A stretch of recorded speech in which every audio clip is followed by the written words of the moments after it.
Ever heard that saying, a butterfly flaps its wings and it causes a hurricane on the other side of the world? Oh yeah, definitely. Classic chaos theory. Right. So today we're looking at something that really embodies that, the 1999 NATO bombing of Yugoslavia. And, you brought this to us wanting to go beyond the headlines, right? You want to understand those smaller events that build up to this huge intervention. And you're right, to be curious, there's always more to it. Like, you can't really get the bombing without going back to the early 90s, the breakup of Yugoslavia itself. It wasn't a clean break either, right? It was messy, brutal civil wars, Bosnia, Croatia. Oh, absolutely. And the sheer devastation from those Yugoslav wars can't be overstated. Absolutely. Horrific ethnic violence. And the international community, UN, EU, everyone's trying to figure out how to handle it, but with different approaches. And the region was just so vulnerable at that point, right? You had these ethnic tensions simmering for decades, hidden under the surface. Like a pressure cooker. Exactly. And when Yugoslavia collapses, it's not just political. It's like their whole shared identity explodes. And into that void steps Nationalism, movements popping up everywhere, all vying for power. And they're using those ethnic tensions to their advantage. Fan those flames.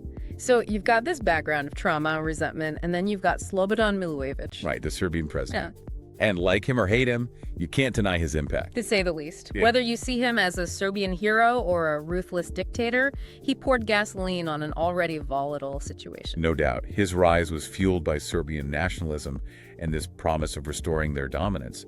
They felt victimized, and he tapped into that. And his rhetoric, especially regarding Kosovo. Phew. Yeah, that was a whole other level. Speaking of Kosovo, that's where things really blew up, which leads us to the NATO bombing. Exactly. Can you give us a breakdown of the situation there? So, mid-90s, Kosovo, which is mainly Albanian but within Serbia, becomes the central conflict.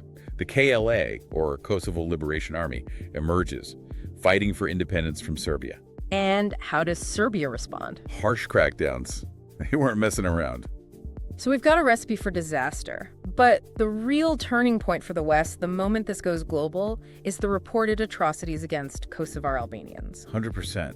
Reports of just horrific violence, people being forced from their homes, massacres. The world took notice, and there was a huge outcry for someone to do something. People were terrified of another Srebrenica, another genocide in Europe. The butterfly effect is becoming pretty clear here. You've got years of tension, fueled by nationalism, past conflicts, all creating this tinderbox in Kosovo. And the world's watching, wondering what to do. Right. It's not like they just jumped straight to bombing. There were attempts at a diplomatic solution. Like the Rambouillet Accords. Right. The Rambouillet Accords, a last-ditch effort to avert disaster. But, as we know, it failed. Big time. So, what exactly went down at Rambouillet? More importantly, why did it fail? Picture this. All these world leaders in a room, the pressure's on, everyone knows what's at stake. They were trying to work out a deal to give Kosovo some autonomy, but keep it under Serbian control, all while making sure everyone's safe, their rights are protected, the whole deal. Sounds good on paper, but... How about that? Both sides were dug in, completely stuck to their positions. So, what were the sticking points? What were those non-negotiables that ultimately doomed the talks? Well, for Milosevic and Serbia, the idea of foreign troops on their soil, even as peacekeepers, it was a complete non-starter. And that. They saw it as a threat to their sovereignty, like undermining their historical claim to Kosovo. So for Serbia, it was about more than just land. It was about pride, historical narrative. Exactly. And on the other side, you've got the KLA, who at this point have been fighting for years and have a lot of international support. So anything less than full independence was just unthinkable for them. No compromising. Nope. So both sides are completely unwilling to budge, the talks collapse, and... Well, like they say, war is just diplomacy by other means. Grim, but yeah, often true. And the thing is, the humanitarian crisis is getting worse by the day. Rambouillet fails, so NATO feels like they have to do something. But, and this is important, it's not like they had the UN's full support here. This wasn't the whole international community united against a common enemy. Right, there were some big disagreements. Russia, for example, with their ties to Serbia, they were strongly against it. And China, too, they were worried about anything that they saw as going against the idea of a country's right to govern itself, state sovereignty. So with all that in mind, how does NATO justify going around the UN Security Council? What's the argument for going it alone like that? Their big argument was this idea of responsibility to protect, or R2P. Basically, it's the idea that countries have to protect their own people from atrocities, and if they can't or won't, then the international community has a moral duty to step in. even if the UN Security Council doesn't give the green light. Which, I imagine, while it sounds good when you're talking about stopping horrible violence, probably didn't sit well with everyone either. You're right, not at all. Critics said it set a dangerous precedent, that powerful countries could use this to justify basically any intervention that served their own interests and just call it humanitarian. So we've got this really murky situation, morally and legally. Yeah, lots of gray areas. No easy answers. But let's shift gears a bit and talk about the intervention itself. What were NATO's goals? What were they hoping to accomplish with the bombing? Okay, so it's March of 1999, and NATO launches Operation Allied Force. They've got two main goals: get Serbian forces out of Kosovo and make it safe for Kosovar Albanians to return home. And how do they go about that? What does the bombing campaign actually look like? NATO was relying a lot on air power, so they start this strategic bombing campaign. They're hitting Serbian military targets, barracks, ammo dumps, command centers, that kind of thing. But they're also going after bridges, roads, even government buildings in Belgrade. The idea is to cripple Serbia's ability to keep fighting, but also to pressure Milosevic directly, make it back down. A mix of weakening their ability to make war, but also sending a message, applying that political pressure. Right. And this is important. It's a really complex situation on the ground, so NATO has to be very careful. I imagine. They want to avoid civilian casualties, but that's not always possible, obviously. There are cases where bombs miss, they hit hospitals, residential areas, even the Chinese embassy in Belgrade. Tough calls to make, those judgment calls with the stakes that high. What was the reaction from the rest of the world as this was happening? Completely divided. In the West, there was a lot of support for the intervention. It was seen as a necessary evil, basically, to stop a much greater evil. But in other parts of the world, especially in the global South, it was seen as another example of the West pushing around a smaller country. Double-edged sword. So after 78 days of bombing, there's finally a ceasefire. Serbian forces withdraw from Kosovo. NATO peacekeepers move in. So at first glance, it sounds like NATO achieved its goals. Yes and no. I mean, on the most basic level, sure, they stopped the violence, forced Serbia's hand. But victory is a complicated word here. Right, it's easy to forget how much is often left unresolved even after the fighting stops. What were some of the immediate challenges they faced even after the ceasefire? Well, Kosovo itself was devastated.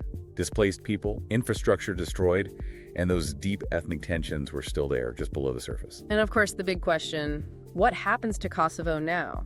Is it independent or is it still part of Serbia? Million-dollar questions, and honestly, they're questions that are still being debated today.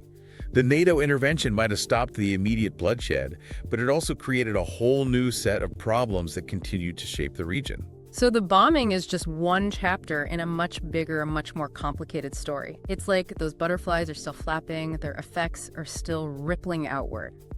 We're going to take a quick pause here, but when we come back, we'll unpack those long-term consequences and see just how far those ripples really went. Stay with us. And we're back. We've been talking about the NATO bombing of Yugoslavia, from the collapse of that country to the intervention itself. But the story doesn't end there, does it? Definitely not. If those early events were the butterfly flapping its wings, we're still dealing with hurricane today. The aftershocks. Exactly. Take Kosovo, for example. They declared independence in 2008. Which, on the surface, seems like a pretty clear outcome, but I'm guessing it's more complicated than that.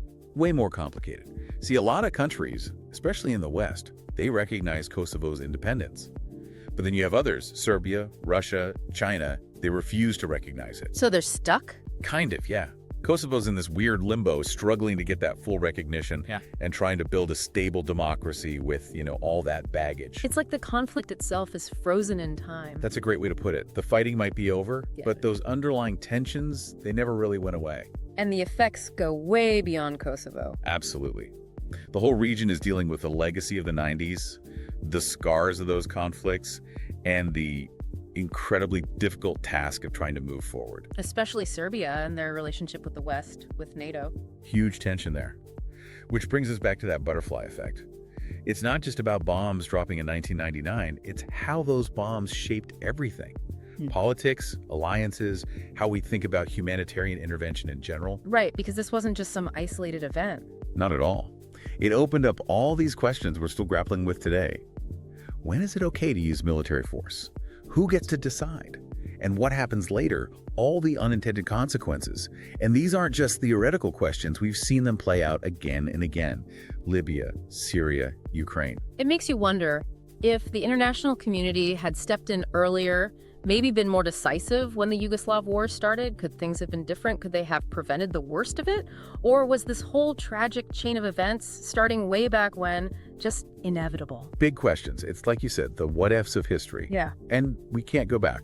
So we'll never know for sure. We've covered a lot of ground today, from the very beginning of the story to the legacy we're still living with. And maybe the biggest takeaway from all this, something to think about, is this.